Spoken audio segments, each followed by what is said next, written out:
Head pealelõunat. Vaikselt hakkab veri ilmselt valguma seedetrakti ja siis tavaliselt tuleb selline uimasus peale, et ma loodan, et ma suudan kuidagi siis jälle särtsu juurde tekitada, sest tõepoolest see, mis pärast minu ettekannet järgneb, ma luban teile, on kindlasti huvitav. Loodetavasti ma ei jää väga palju järgnevatele ettekandjatele alla. Peeter, kui palju sa aega mulle oled planeerinud? Teil on planeeritud. Mikrofoni mulle, jah, aitäh. Teil on planeeritud 20 minutit pluss 10 minutit küsimustele. Klaar, aitäh. Siis hakkame pihta. Me ei ole täna siin niimoodi nagu ühes vahvas telereklaamis hiljuti näidati lambist kohale tulnud, et siin on tegelikult päris pikalt päris palju inimesi eeltööd teinud ja nii-öelda personaalmeditsiini ajalugu meie arvestame siis 8. aprillist 2013. aastal, kui Riigikogu Sotsiaalkomisjon vastavat teemat arutas. Selle kutsus kokku professor Andres Metspalu. Mul oli pooljuhuslikult õnn seal ka kohal olla ja iseenesest pärast seda on tõesti küll Vabariigi Valitsuse Teadus- ja Arendusnõukogu teemat arutanud ja esimest korda Vabariigi Valitsuse enda sellises poliitilises manifestis koalitsioonilepingus ka juba 2014. aasta detsembris siis kirjas, et võtame suuna genoomipõhisele personaalmeditsiinile ja sealt edasi on ta niimoodi ka püsinud. Nüüd sealt samast 2014. aasta lõpust ja kogu käesolev aasta on siis selle idee selliseks konkreetsemaks programmiks rakendamine aset leidnud. On olemas Eestil tervishoiualase teadus-arendustegevuse innovatsioonistrateegia, mille nõukogu veel sellel aastal peaks tervise- ja tööministri allkirjaga kokku kutsutama.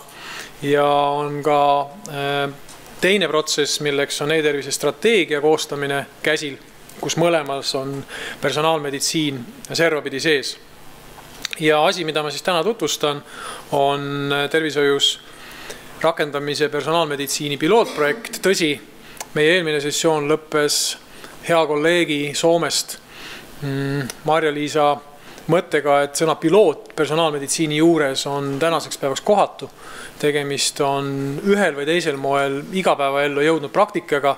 Ma võib-olla siis püüan mingi hetke pärast ka täpsustada, et mida meie selle all mõistame ja kas sellisel kujul me mõnda asja peaksime veel nii-öelda testima, enne kui me ütleme, et see on universaalselt igapäevane tegevus. Meil on palju igapäevaseid probleeme tervishoius. Arstide palgad on mitu korda väiksemad kui Soomes või ka Inglismaal. Me kuulsime Soomest, et isegi 4 korda suurema palga juures, kui arstidel ei võimaldata personaalmeditsiiniga tegeleda, siis nad lähevad sinna, kus sellega on võimalik tegeleda. Meil on, nagu me oleme kuulnud, suur alkoholi kuritarvitamise probleem Eestis. Mõnekümne aasta pärast ennustatakse, et me kõige rohkem raha selle peale kulutame Eestis. Meil on hästi palju kohe täna ja igapäevaseid probleeme.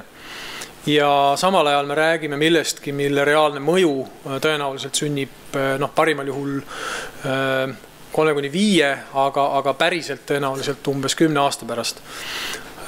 Selle põhjus on 2 kohast pärit. Kõigepealt elu arenebki edasi, vaatamata sellele, et meil siin Eestis ka ikkagi läheb väljas külmaks ja tuleb talv ja ikka kirud seda kehva ilma, et sellega tuleb kohaneda. Mõned asjad arenevad seejuures edasi ja me kütame oma maju teistmoodi ja saame ka hakkama nende igapäevaste väljakutsetega erineval moel, kui me oleme võib-olla varem saanud. Niisamuti on siis selles valdkonnas tehnoloogiad arenenud tasemele, kus viisil, mida ma tõesti olen ka korranud veel enne 2010. aastat, ei olnud võimalik andmeid töödelda. Genoom sekveneeriti küll aastal 2001 ja siis see maksis $3 miljonit.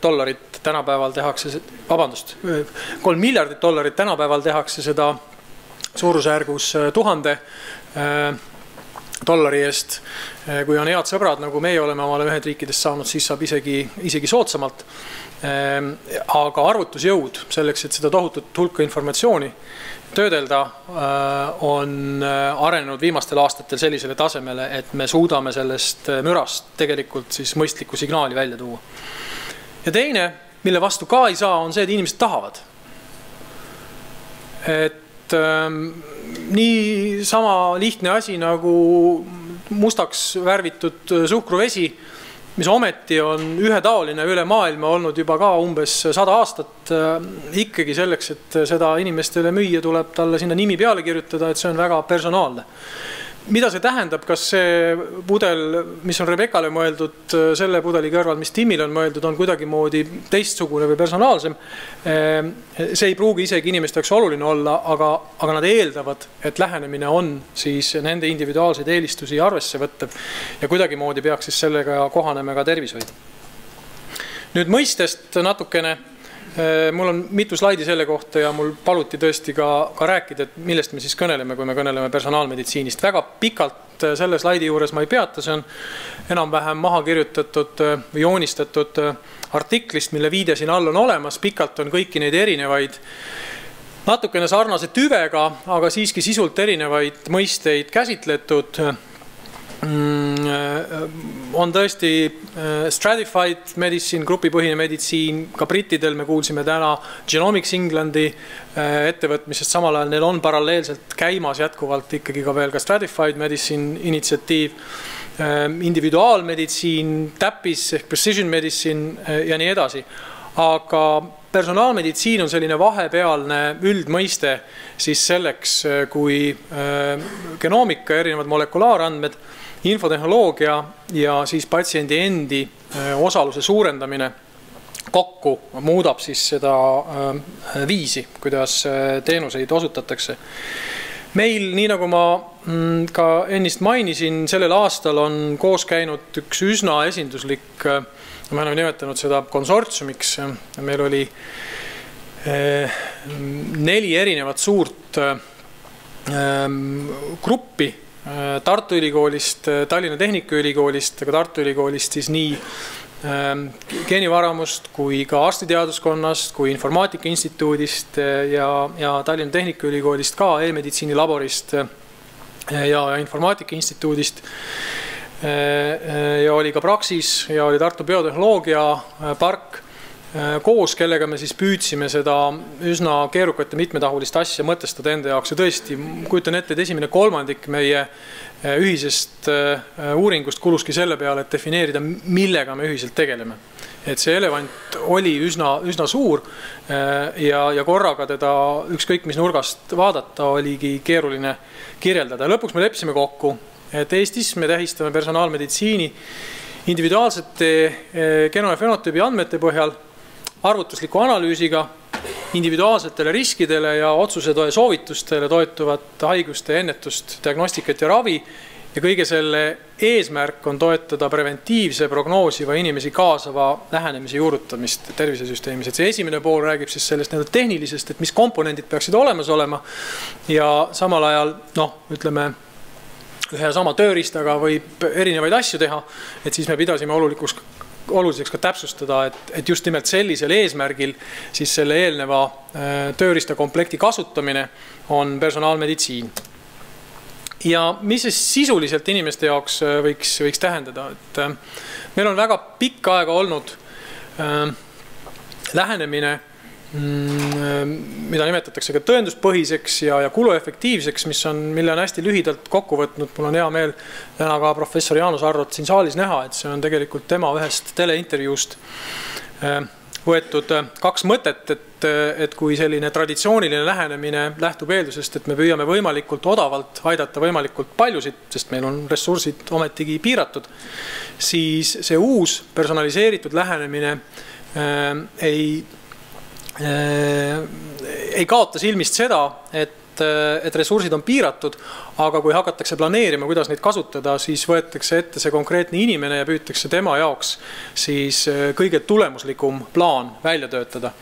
Meil on sinna pikk tee minna, kõvasti on vaja veel teadus-arendustegevust teha, aga nii-öelda see lähtekoht või see, kuidas me oma hüpoteese püstitame ja lahendusi otsime, on siis see, mis on nende kahe lähenemise puhul erinev.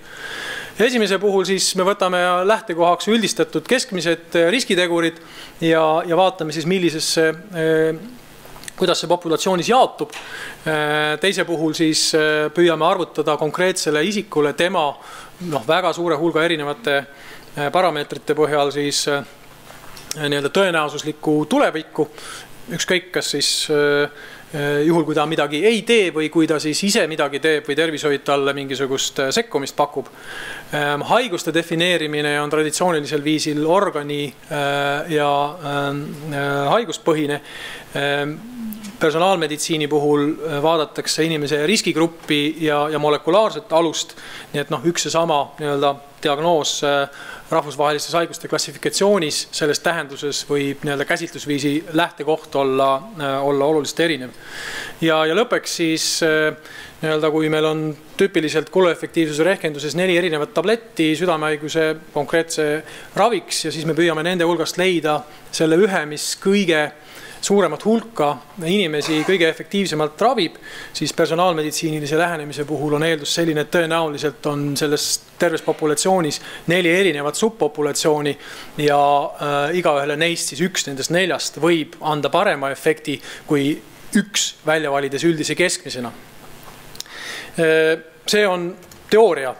Praktikas, kuidas me seda siis kokku püüaksime panna programmiks? Tegemist on innovatsiooniga, mida ma loodan, et ka hommikupoolikused ettekanded teile selgitasid, mis ongi keeruline. Ja keerukaks teeb tema see, et mitu komponenti peab korraga muutuma, nad peavad omavahel tegema koostööd, alates teadusest, aga teadusest siis nii molekulaarbioloogias kui infotehnoloogias ja siis ka rakendusse ja lõppkokkuvõttes ka olgu siis tervishoiutöötajate või inimeste, kelle tervisest jutt käib, nende käitumisse. Nüüd, personaalmeditsiin samal ajal ei muuda kõike. Mõned asjad on sellised, mis on mõni tuhat aastat enam-vähem samasugusena püsinud ja ma isiklikult usun, et see kestab ka nähtavas tulevikus sellisel moel ja see on nüüd see nii-öelda voog, kuidas otsuseid ja järeldusi tervishoius tehakse, et kui on mingi probleem või ilming, me mõnel puhul soovime ennetada probleemi tekkimist, kogume selle kohta informatsiooni, siis kogutud informatsiooni põhjal teeme analüüsi, teeme mingi otsuse, kas teha ühte teist või siis teha mitte midagi. Siis, kui see otsus on tehtud, siis me reaalselt ka usutavasti seda teeme, meil on olemas ressurss ja tarkus ja inimesed. Ka on ta siis ennetus, mõni konkreetne diagnostiline lähenemine või siis juba ravi. Ja parim praktika näeb ette, et kui me siis oleme tegutsenud, siis me ka mõõdame, mis meie tegevuse tulemus oli ja siis me oleme tagasi selles punktis, kus me siis kogume uuesti informatsiooni selle kohta, kuidas meie taktika mõjus. Ja nüüd personaalmeditsiin väikses ulatuses, aga mõjutab selles ahelas siis seda keskmist 3 komponenti kõige olulisemalt.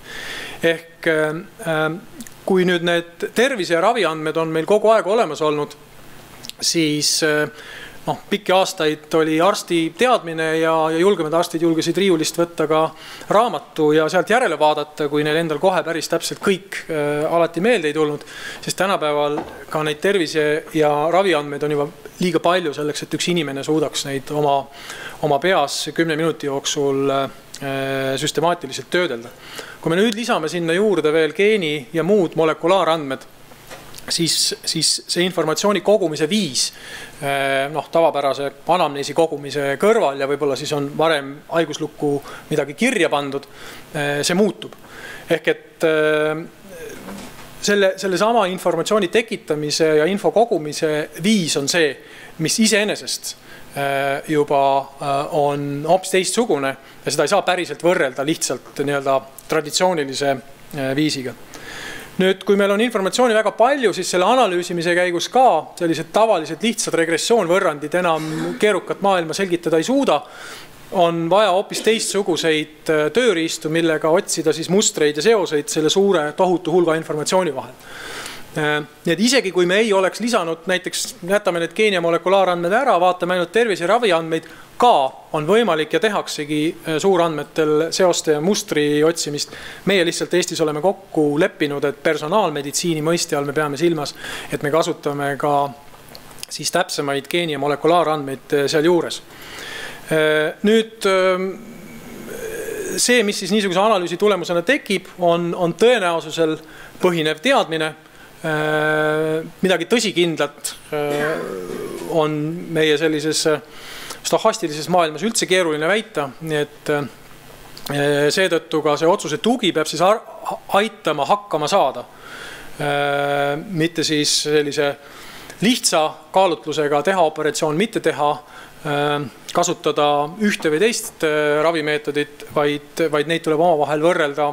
Ühel puhul siis on, ma ei tea, aastane perspektiiv mingi tulemusega, teisel puhul on vaja näiteks jälgida haigust 5 aasta jooksul, aga siis näiteks teha seda sagedamini, kui risk on suurenenud. Ehk et selline otsuse tugi on ka jälle täiesti uus komponent, mida personaalmeditsiin ilmtingimata vajab. Samana asjana iseeneses otsuse tuge kasutatakse ka täna. On kasutatud enne geeniandmete tulekut ja kasutatakse ka tulevikus ilma geeniandmeteta. Nüüd, kui meil siis on olemas see otsuse tugi, siis kuidas me selle riski inimesele teatavaks teeme? See ei ole, ma julgen öelda, arstide kõige tugevam külg. Meil on väga pikka aega olnud traditsioon selles, et nii-öelda siis see teadmise kogumine või arsti teadmise erinevus siis inimesest, kelle tervise kohta see käib, on põhiline väärtus, mida inimesed otsima lähevad. Tegelikult me oleme järjest enam saanud aru sellest, et viis, kuidas selle teadmisega inimesele aidatakse hakkama saada, on nii-öelda arsti kunsti üks olulisemaid komponente. Nii et kui meil on keerukas informatsioon, me analüüsime seda keerukamalt, siis ka selle kommunikeerimine on keerukas. Ja lõppkokkuvõttes, kui siis inimene tõepoolest on aru saanud, et nüüd on need riskid, mida on vaja kaaluda, tema jaoks ratsionaalselt 1, 2 või 3 või tegutsemisviis, siis tuleks reaalselt kuidagi ka aidata seda käitumist teha. Tervisekäitumise puhul me teame, et see mõju avaldub mitte siis kohe, vaid mingisuguse aja pärast ja ka seda on psühholoogid tänaseks päevaks piisavalt analüüsinud, et kui see tagasiside siis selle hea käitumise koha pealt ei ole piisavalt kiire, siis see motivatsioon seda muudatust teha on keerukas. Ja personaalmeditsiin tähendab seda, et kõik need asjad komponendid peavad koos olemas olema. Et ilma selleta on väga keeruline seda kvalitatiivset muudatust saavutada. Samal ajal keeruka asja juures väärtus ja mul on hea meel, et oma eelmise sessiooni viimasele küsimusele ma sain 2 vastust, mis seda minu hüpoteesi ja juba ka varem inimeste poolt kinnitatud mõtet toetavad, et väga keeruline on ebaõnnestuda. Kui me suudame niisugust keerukat koostööd hakata tegema uues kvaliteedis, siis isegi kui me sellele konkreetsele haigusele, mille me näiteks oleme esimesena välja valinud omale siis testimiseks või piloteerimiseks, ei suuda nii head lahendust leida, nagu me esialgu arvasime, siis me oleme tegelikult loonud uut tüüpi kultuuri, kuidas teadus, tervishoid ja ettevõtlus omavahel koostööd teha saavad.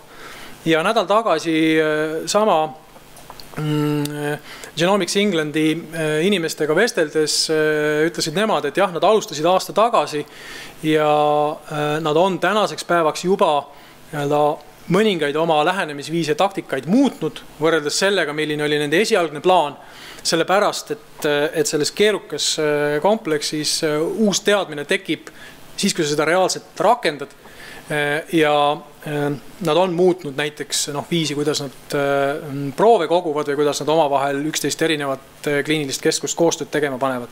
Ja sama remark tuli ka kolleegilt Liisa-Marialt Soomest, et võime nende 3 valdkonna vahel teineteiselt õppida ja kiiresti kas siis teadusteie tegemisega või ettevõtluse abiga jõuda järgmisse faasi, mis ei ole identne sellega, mida algselt planeeriti, on eeltingimus edu saavutamiseks. Ja päris asjani jõudes, siis meil on olemas konkurentsieelis, meil on olemas usaldus inimestel, selles suhtes, et nende andmeid kasutatakse, meil on olemas tugev taristu, me saame andmeid erinevatest andmekogudest tuua kokku. Meie õigusruum ja privaatsuskäsitlus on salongi kõlbulik kõikides arenenud riikides ja meie teadus, ettevõtluse meditsiin on maailma tasemel. Ehk see kombinatsioon kokku on see, mis võimaldab meil näiteks siin valdkonnas olla sama atraktiivne partner tööstusettevõtetele Soome või Suurbritanniaga võrreldes, kelle endi rahaline võimekus või ka turu suurus on mitmeid kordi suurem meie enda omast. Ja tõepoolest, need on nüüd sellised sabakergitamise tsitaadid, aga ma arvan, et see on oluline. Kõigepealt president Obama on arvanud, et ka neil ebaõnnestunud siis kindlustuse vahetamise veebilehekülg võiks olla vähemasti nõuandmise mõttes saanud tuge Eestist, siis professor Erik Lander Brody instituudist, kellega geenivaramul on pikaajaline koostöö, on öelnud, et just nimelt potentsiaal. Kui te loete seda tsitaati, siis siin ei öelda, et Eestis on mingi asi ära tehtud, aga potentsiaal, eeltingimused on olemas ja tegelikult kordas seda ka Ühendriikide siis sisuliselt teadusagentuuri, tervisevaldkonna teadusagentuuri juht Francis Collins mõni nädal tagasi, et just nimelt kui asi puudutab personaalmeditsiini ja see, mida on vaja teha selleks, et seda reaalselt hakata rakendama, siis Suurbritannia, Eesti ja Hiina on sealtpoolt vaadatuna mitu sammu ees. See ei saa olema lihtne. Selle pildi me tegelikult siis tõlgendasin Eesti konteksti meie Briti inglise kolleegide käest, et meil on väga palju riskikohti ja proovikive ja me peame kõigi nendega tegelema. Ja me loodetavasti oleme nii palju kui inimlikult võimalik neid ka arvesse püüdnud võtta. Ja mis meil siis nüüd olemas on?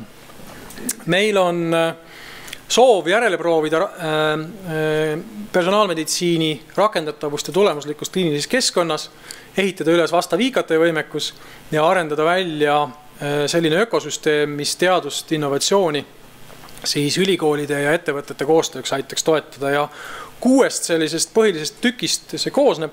Ma käin nad nüüd kiirelt läbi ja siis loodetavasti 5 minutit jääb meil ikka küsimusteks ka.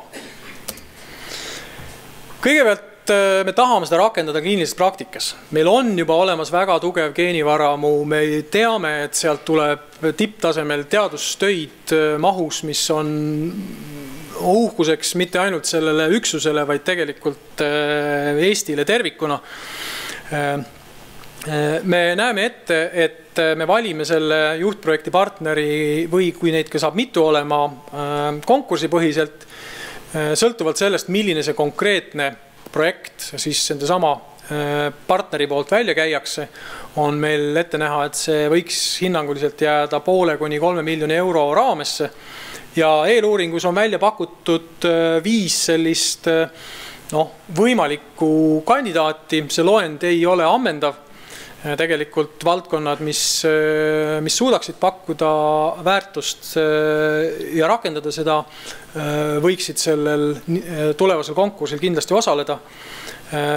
Individuaalse riskipõhine rinnavähi sõeluuring ja ülejäänud on siis südame-veresoonkonna haiguste rubriigist. Me oleme markeerinud ka sõna diabeet, aga seal nii konkreetset plaani täna kirja pandud ei ole. Muuseas, kõik need ka võimalikud piloodikandidaadid ja protokollid, protokolli on võib-olla palju öelda, aga kirjeldused on avalikult kättesaadavad kõigile selle eeluuringu tulemuste osas.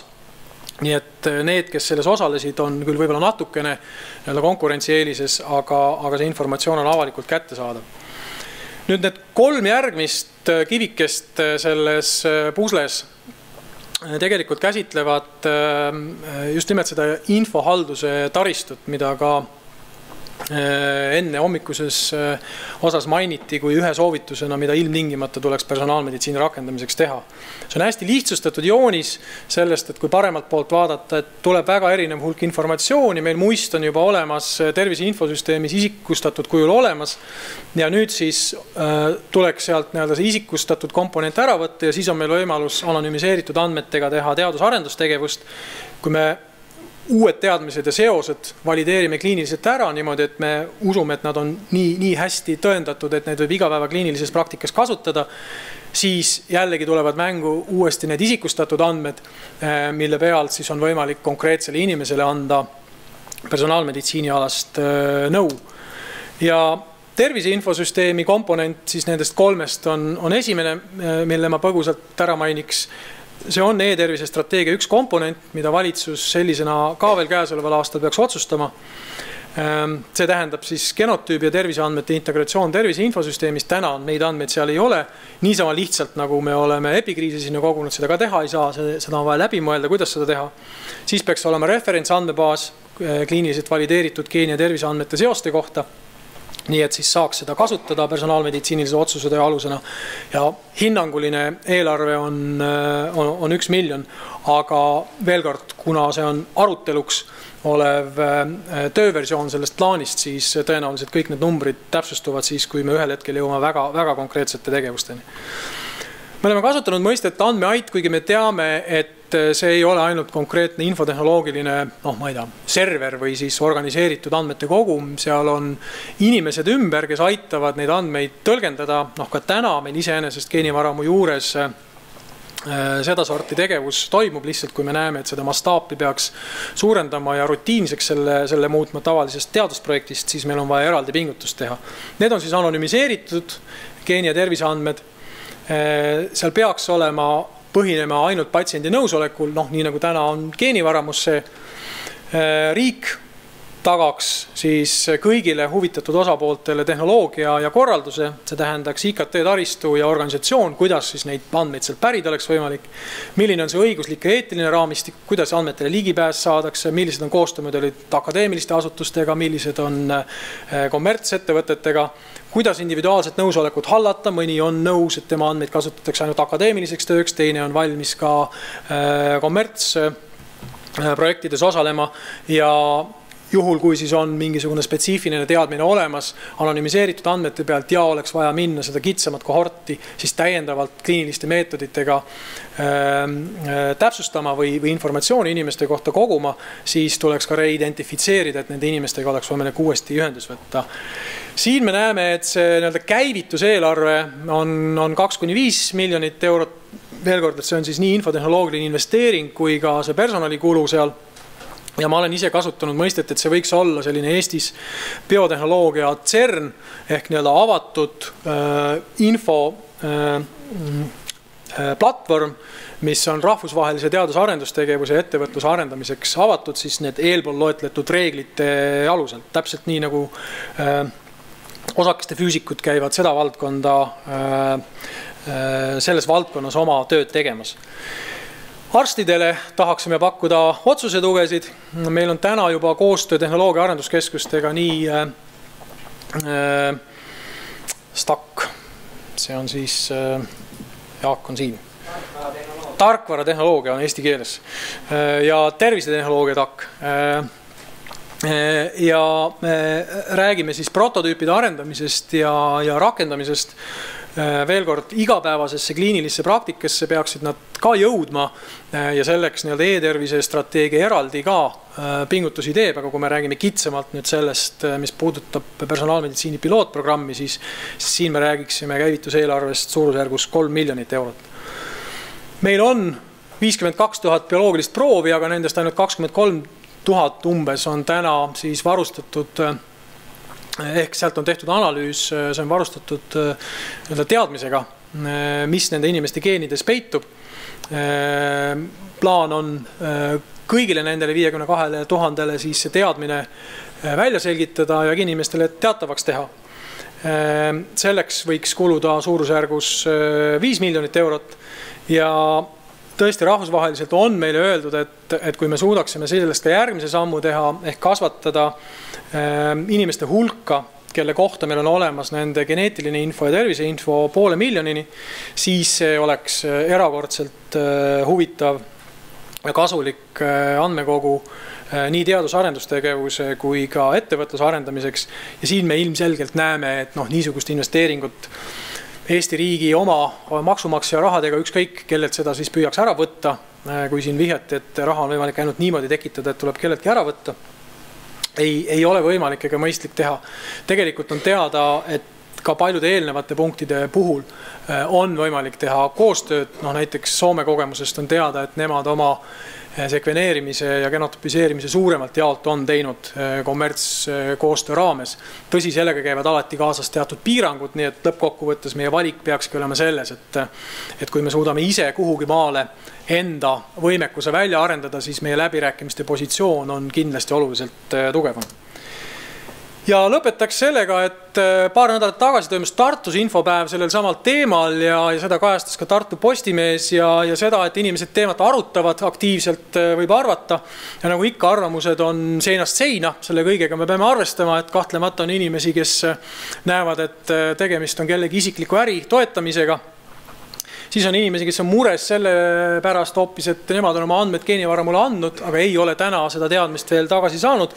Ja siis on alati ka olemas tervemõistuse hääl ja mul on hea meel, et ministeerium ei pea käima neid mõtteid ümber lükkama, vaid et see sama arutelu toimubki inimeste endi vahel ühiskonna sees. Et tegelikult näidates üles aktiivsust ongi juba võimalik täna ka saada isiklikku kasu, kui soovite selle teemaga seoses. Nii et viimane kivike selles on kahtlemata tervishoiupraktikute koolitus. See on uus lähenemine arstidele. Mul on hea meel, meil on olnud diskussioone ka perearstidega, et erinevatel foorumitel või siis ka ajakirjades väljendatud seisukohad poole aasta jooksul on päris kenasti arenenud võib-olla sellisest käed rinnal risti umbusust kuni väga sisuka kaasamõtlemiseni, et kuidas siis on võimalik seda uut reaalsust Eestis rakendada. Nii et me näeme, et nii Eestis, aga ka rahvusvaheliselt, sest et see on selline valdkond, kus esiteks meil on võimalus olla rahvusvaheliselt eesliinil, teiseks seda ei ole võimalik teha ainult siin koduste vahenditega ja oma teadmisi ja raha ümber jagades. Rahvusvahelises väärtusahelas osaks olemine eeldab, et ka kommunikatiivselt ollakse seal kohal. Ja päris viimane sisupilt on see, et 3 ministeeriumit on täna lubanud, et nad teevad koostööd. Mul on hea meel umbes nädal tagasi saada ka kinnitus poliitiliselt tasemelt, et kui me selle ettepanekuga läheme valitsusse, siis neid vajadusi, meil ei ole kogu seda raha olemas, mida ma siin näidanud olen. Meil on olemas mingisuguste tegevuste jaoks stardiraha, meil on olemas struktuurivahendite võimalused, aga me kahtlemata peame jätkuvalt põhjendama, kuidas me ikkagi täpselt seda raha kõige paremini Eesti inimeste tervise, teaduse ja ettevõtluse arenduseks ära kasutame. Aitäh!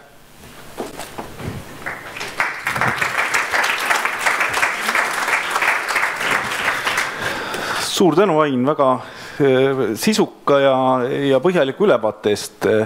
Tõesti, siin viimase 3 kuu jooksul olete kõvasti tööd teinud. Ära mine ära ole, küsimused tulevad. Palun, kas saalist keegi kahjuks interaktiivset elektroonset vormi ei kasuta, kas saalist on kohe küsimusi? Nii kaua, kui te mõtlete, ma küsin seda, et need 6 kivikest on väga ilusad ja väga konkreetselt selle personaalmeditsiini rakendamiseks välja toodud ja vajalikud. Nüüd lisaks sellele on hulga tegevusi, mis seal ei ole toodud, aga ilmselt mida me eeldame, mis tehakse ära nagu olemasolevate ressursside piirides. Ja ma pean silmas, nüüd kui paralleeli tõmmata tagasi terviseinfosüsteemi digiretsepti rakendamisega, siis me mäletame, et meil haiglate investeeringud jäid madalaks, millest tuli tagasi ulatuvalt palju kriitikat, õpetust ei olnud ülikoolis selles valdkonnas, mistõttu oli arstide vastuseis suur.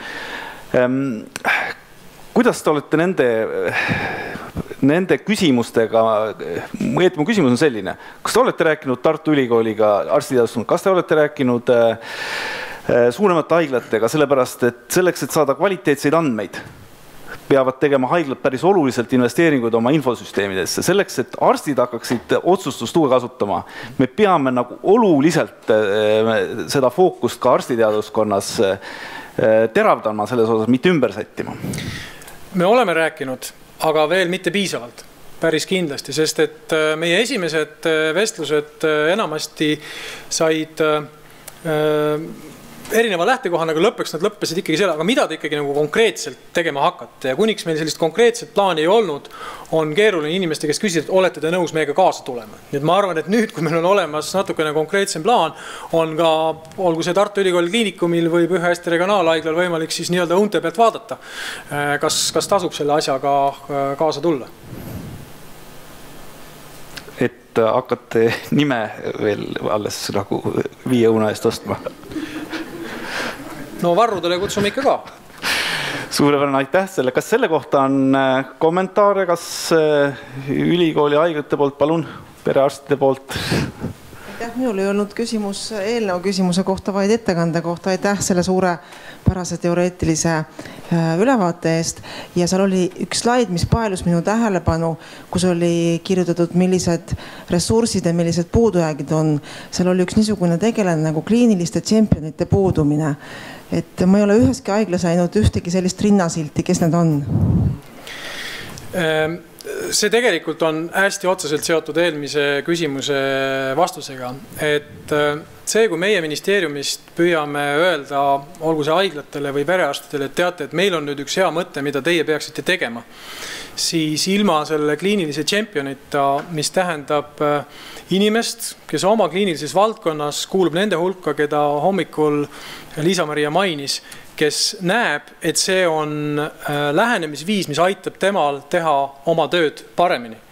Ja need on sellised inimesed, kes suudavad siis põhjendada ja argumenteerida oma kolleegidele ja ka patsientidele seda, miks niisugust asja tehakse ja kuidas väärtus sealt lõpuks kohale tuuakse. Ja meie saame siis seda võimendada ja toetada. Nii et tegelikult võiks olla. Ma tean, et Suurbritannias on olnud küll selliseid nii-öelda innovatsiooniskaute, kes käivad ja otsivad ja tõepoolest annavadki igal aastal igas haiglas auraha aasta lõpus arstidele või üksustele, kes on mingisuguse uue innovatsiooniga oma valdkonnas tulnud välja. Nii et kui neid silte ei ole, siis hea meelega võiks neid hakata välja anda. Suur tänu. Ja et asi jääks nüüd liiga kliinilise kallakuga, meil on kokku leppinud ka, et Eike Kingsepp Bayeris teeb sellise väikse tagasipeegelduse siis ravimitööstuse poole pealt või jah, nii-öelda, jah. Et mis meie kasu asja juures on, nagu see kokku lepitud. Et tegelikult kasu, mida saab ravimitööstus personaalmeditsiinist, on tegelikult täpselt sama, mida ootab sellest patsient. Ja Aina võiks sellel ka peatus lühidalt, ehk siis see on isikustatud ravi, mis tähendab, et patsiendini jõuab võimalikult kiirelt talle maksimaalset raviefekti andev ravim, või mis annab ka võimalikult vähe kõrvaltoimeid. Ja nii lihtne see tegelikult ongi. Kas, ma tean, et Bayer on väga aktiivne Soomes, Soome biopankade andmete uurijana ja kasutajana. Kuidas te näete, kas mõni valguskiir paistab ka Eesti poole? Ütleme niimoodi, et paistab, aga kahjuks ei saa seda veel avalikult jagada. Selge. Suur tänu teile. Suur tänu, Ain, veel kord väga sisuka ettekande eest. Nendele vastad sa ise siis? Valmist ette need vastused, et siis...